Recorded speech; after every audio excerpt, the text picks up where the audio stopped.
नमस्कार मित्रों, स्वागत है आप सभी का हमारे यूट्यूब चैनल पर। और नए वर्ष की आप सभी लोगों को ढेर सारी शुभकामनाएं।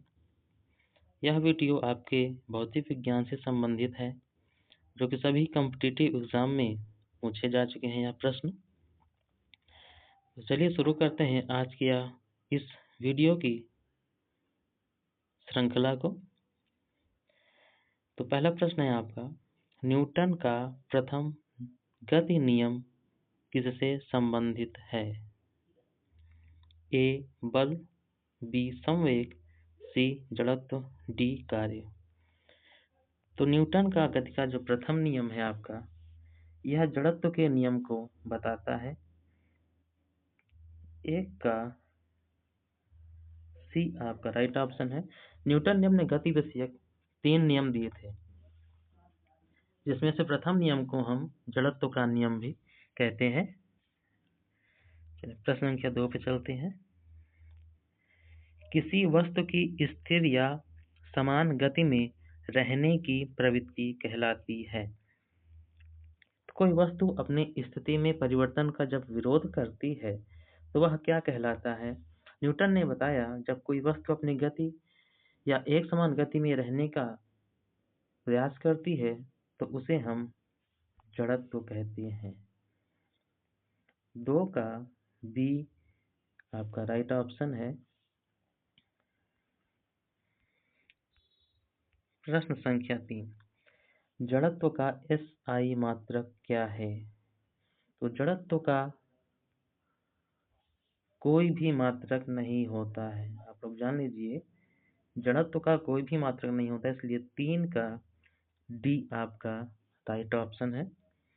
न्यूटन आपका बल का मात्रक होता है किलोग्राम, द्रव्यमान का मात्रक होता है मीटर प्रति सेकंड, आपका चाल का मात्रक होता है, इसे हम वेग भी कह सकते हैं। वेग आपका सदिश होता है वेक्टर, और चाल आपका अदिश होता है स्केलर, क्वांटिटी कहते हैं। तो चलते हैं प्रश्न संख्या 4 की ओर। न्यूटन का प्रथम नियम किसे परिभाषित करता है? तो न्यूटन का जो प्रथम नियम है, यह पहले भी हम प्रश्न कर चुके हैं, यह आपका जड़त्व को बताता है। 4 का सी आपका राइट ऑप्शन है। न्यूटन का दूसरा नियम संबंधित है। तो अभी हमने आपको बताया कि न्यूटन ने अपने गति विषयक 3 नियम दिए थे। तो पहले नियम को हम जड़त्व का नियम कहते हैं, और द्वितीय नियम को क्या कहते हैं या किससे संबंधित है, आपको बताना होगा। ए जड़त्व से, बी बल और त्वरण से, सी क्रिया प्रतिक्रिया से, डी ऊर्जा से। तो न्यूटन ने जो गति का दूसरा नियम बताया, तो वह आपका बल और त्वरण से संबंधित है। आप लोग जानते होंगे F बराबर m/a होता है, या F बराबर dp/dt से भी इसको हम प्रदर्शित करते हैं। संवेग में परिवर्तन की दर को हम बल कहते हैं, और बल का संबंध संवेग से है, और F बराबर m/a से भी होता है। तो ये दोनों कंडीशन में हम कह सकते हैं कि न्यूटन का गति विषयक द्वितीय नियम है, क्योंकि यह दोनों सूत्र आपको बल को परिभाषित करता है। इसलिए 5 का बी आपका राइट ऑप्शन है। चलिए प्रश्न संख्या 6 की ओर चलते हैं। बल, बल क्या है होता है? अभी हमने आपको ऊपर वाले प्रश्न में सूत्र बताया कि बल बराबर F बराबर m/a होता है, जहां पर m आपका द्रव्यमान और a आपका त्वरण होता है। तो इसके अनुसार 6 का बी ऑप्शन आपका राइट ऑप्शन है।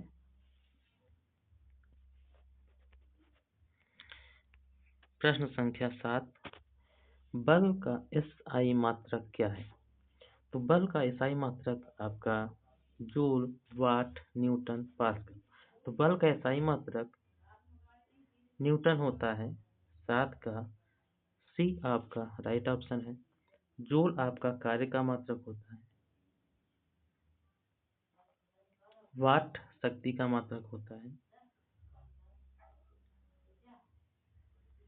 पास्कल आपका प्रेशर, जिसे हम दाब कहते हैं, दाब का मात्रक पास्कल होता है।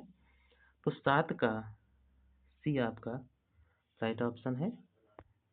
तो एक प्रश्न के साथ साथ हम लोग यहाँ पर आपको 3 प्रश्नों का उत्तर देते हैं, जो कि आपकी आगामी परीक्षा में काफी सहायता देने वाले हैं।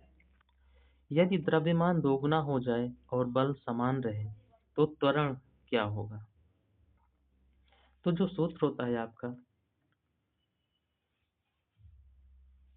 उसमें यदि हम इसका मान रखें 8 का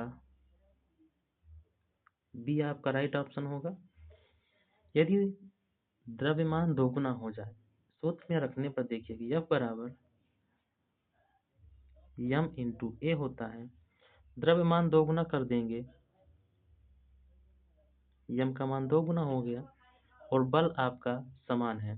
तो त्वरण समान है, मतलब एक यदि हम मान लें, 2 को 75 करने पर ए बराबर 1/2 आएगा आपका।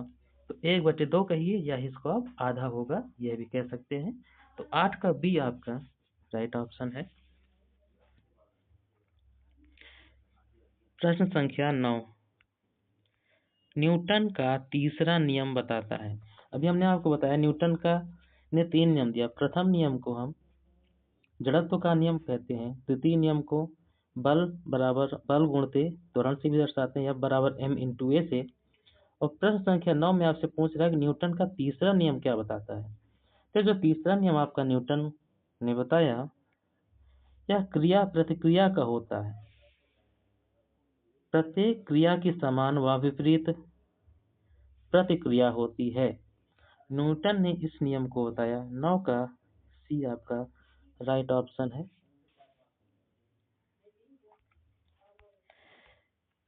प्रश्न संख्या 10, क्रिया और प्रतिक्रिया बल। अभी हमने आपको बताया कि जो क्रिया प्रतिक्रिया बल होता है आपका, ये अलग अलग वस्तुओं पर लगते हैं, एक ही वस्तुओं पर लगते हैं, केवल स्थिर अवस्था में होते हैं या असमान होते हैं।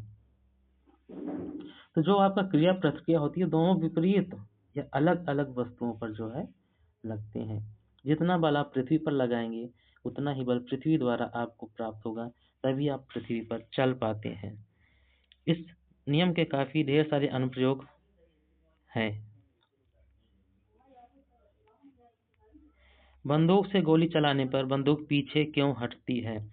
जड़त्व के कारण, घर्षण के कारण, न्यूटन के तीसरे नियम के कारण, गुरुत्वाकर्षण के कारण। जब बंदूक से गोली निकलती है तो बंदूक से वेग के साथ जाती है, इसलिए जो प्रश्न संख्या 11 है आपका, न्यूटन के तृतीय नियम क्रिया प्रतिक्रिया के नियम पर आधारित है। 11 का सी राइट ऑप्शन है। रॉकेट की गति का सिद्धांत आधारित है। तो रॉकेट की जो गति होती है, यह भी आपके न्यूटन के तृतीय नियम पर आधारित है। तो 12 का सी आपका राइट ऑप्शन है। संवेग का सूत्र होता है, संवेग को हम पी से प्रदर्शित करते हैं। यह एक सदिश राशि है जिसे हम पी बराबर एम इंटू वी से दर्शाते हैं। तो एम इंटू वी आपका किस ऑप्शन में है? द्रव्यमान और वेग। सी ऑप्शन में आपको देखने में मिलता है। 13 का सी आपका राइट ऑप्शन है।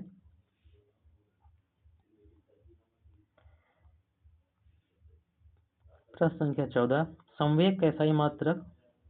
संवेग का एसआई मात्रक आप सूत्र से भी निकाल सकते हैं। P बराबर एम इंटू वी होता है। एम का मात्रक किलोग्राम और वी मतलब वेग का मात्रक मीटर प्रति सेकंड। देखिए किलोग्राम इंटू मीटर प्रति सेकंड किस ऑप्शन में है आपका? ए में दिख रहा है 14 का ए आपका राइट ऑप्शन है।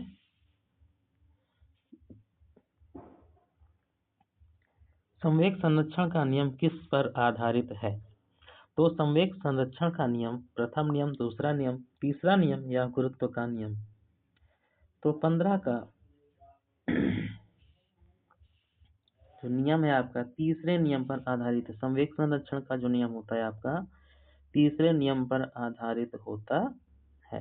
तो 15 का सी आपका राइट ऑप्शन होगा।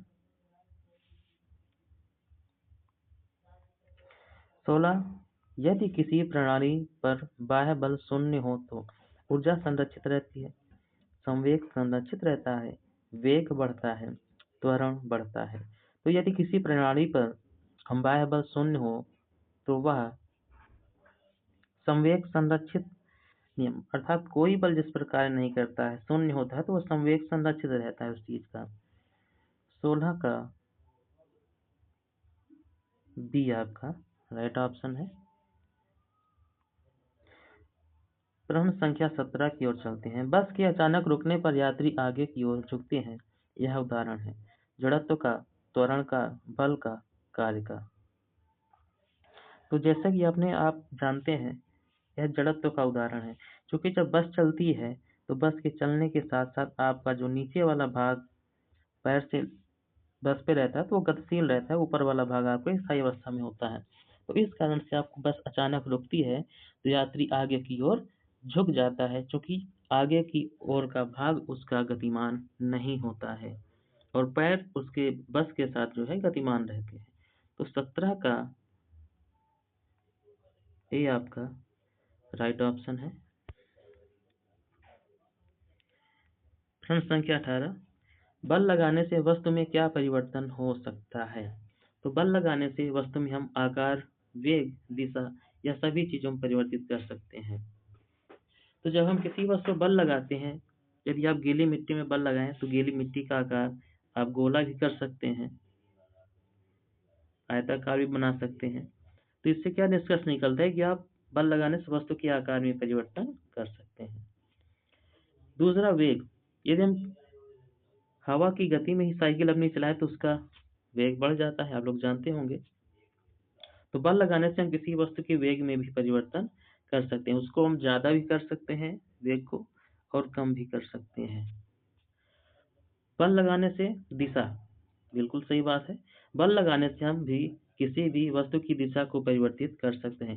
यदि कोई वस्तु राइट की ओर जा रही है तो उसको हम लेफ्ट में परिवर्तित कर सकते हैं। तो बल लगाने से जो है हम सभी चीजों में जो है परिवर्तन कर सकते हैं, आकार में भी, वेग में भी और दिशा में भी। तो 18 का डी आपका राइट ऑप्शन है। प्रश्न संख्या 19 न्यूटन के नियम किस फ्रेम में मान्य होते हैं? अच्छा, ए जड़त्वीय फ्रेम, अजड़त्वीय फ्रेम, दोनों में या इनमें से कोई नहीं? तो जो न्यूटन का नियम है यह किसमें आपका होता है? जड़त्वीय फ्रेम के लिए होता है, अजड़त्वीय के लिए नहीं होता है। 19 का ए आपका राइट ऑप्शन है। द्रव्यमान का SI मात्रक, अभी हमने आपको बताया कि द्रव्यमान का SI मात्रक आपका किलोग्राम होता है। 20 का बी आपका राइट ऑप्शन है। और आज का अंतिम प्रश्न 21 पर है। जड़त्व निर्भर करता है वेग पर, त्वरण पर, द्रव्यमान पर या समय पर? तो जो आपका जड़त्व होता है वो द्रव्यमान पर निर्भर करता है। जिस वस्तु का जितना अधिक द्रव्यमान होता है उसका जड़त्व भी उतना ही अधिक होता है, आप जान लीजिए। तो 21 का सी आपका राइट ऑप्शन है। वस्तु के जड़त्व की या वस्तु के द्रव्यमान की माप को ही हम जड़त्व कहते हैं। तो जड़त्व का सीधा संबंध आपका होता है किससे? द्रव्यमान से। जिस वस्तु का जितना ज्यादा जड़त्व होगा उसका जड़त्व अनुक्रमानुपाती होगा आपका द्रव्यमान के। यदि किसी वस्तु का द्रव्यमान 15 किलोग्राम है तो इसका जड़त्व भी ज्यादा होगा, 7 किलोग्राम की वस्तु की अपेक्षा। जितना ज़्यादा द्रव्यमान उतना ही ज़्यादा जड़त्व। तो ठीक है मित्रों, आपसे हम मिलते हैं फिर नेक्स्ट वीडियो में। तब तक के लिए आप सभी इन सभी प्रश्नों का अभ्यास करते रहें। यह सभी कंपटीशन के एग्जाम में आपके पूछे जा चुके हैं। तब तक के लिए नमस्कार।